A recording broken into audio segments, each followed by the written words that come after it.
பொதுவாக ஒரு குழந்தையை வளர்க்கணும் போது பெற்றவர்கள் நிறைய ஆசைகள் மற்றும் நிறைய கனவுகளோடு நம்ம இருப்போம்.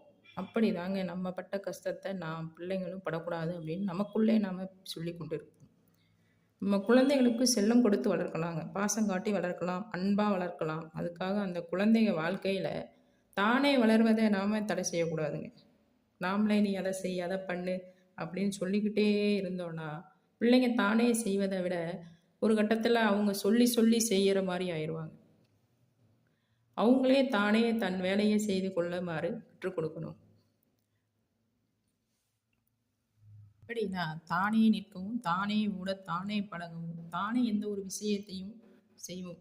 வாழ்க்கையில் உள்ள கஷ்ட நஷ்டங்கள், நாம பட்ட கஷ்ட நஷ்டங்களையும் பிள்ளைங்களுக்கு எடுத்து சொல்லி புரிய வைக்கணுங்க.